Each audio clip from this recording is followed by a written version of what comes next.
Hello bachcho, let's see this question. The question says, read the information below and answer the questions that follow. पहले हमें ये पूरी information पढ़नी है, उसके बाद ये क्वेश्चन हमें दिया हुआ है, इसका हमें आंसर करना है.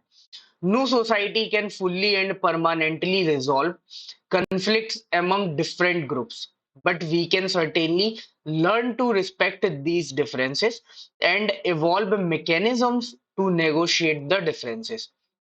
इन्होंने बोला कोई भी सोसाइटी ऐसी नहीं है जिसमें जो अलग-अलग ग्रुप्स के बीच में कॉन्फ्लिक्ट या है उनको हम पूरे तरीके से रिजॉल्व कर सकें। अब कॉन्फ्लिक्ट्स कैसे हो सकते हैं तो जैसे रिलीजियस बेस पर भी हो सकते हैं, जेंडर बेस पर भी हो सकते हैं, कास्ट बेसिस भी हो सकते हैं।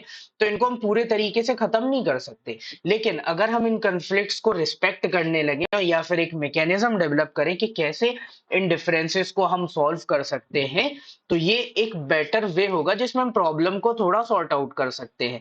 एग्जाम्पल के लिए आप ऐसे ले लो, जैसे दो कम्युनिटीज हैं, वो सेम डे पर कोई फेस्टिवल सेलिब्रेट करना चाह रही हैं और एक रैली निकालना चाह रही हैं, ठीक है। अब दोनों कम्युनिटीज अगर एक ही रूट से रैली निकाल रही हैं तो प्रॉब्लम्स क्रिएट हो सकती हैं, बट वहां पे वो एक दूसरे के रिलीजन को रिस्पेक्ट करें और ये डिसाइड करें कि एक रैली निकालेगा मॉर्निंग में, एक निकालेगा इवनिंग में। तो यहाँ पे पुलिस बीच में नेगोशिएट करके इस तरीके का रास्ता निकालती है, आपने देखा भी होगा generally.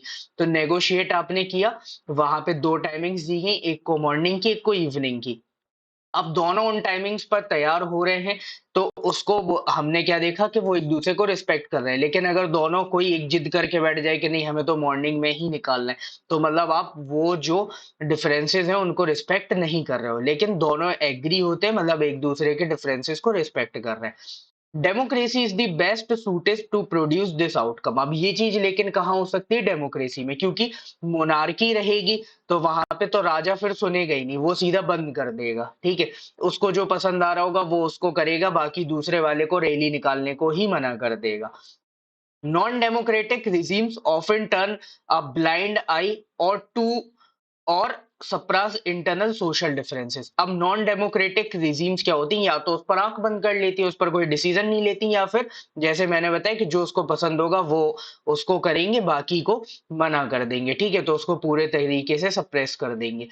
Ability to handle social differences, divisions and conflict is thus a definite plus point of democratic regime. अब डेमोक्रेसी इन चीजों को बेटर तरीके से मैनेज कर लेती है, इसीलिए ये डेमोक्रेसी का एक प्लस पॉइंट भी है कि वो सोशल डिफरेंसेस, डिवीजन और कन्फ्लिक्ट को बेटरली मैनेज कर पा रही है, जैसे अभी मैंने आपको एग्जांपल भी दिया।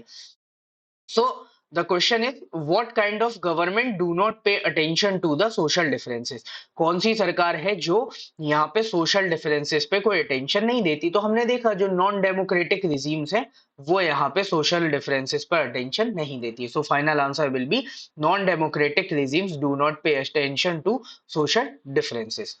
Hope you understood it well. Best of luck. Thank you.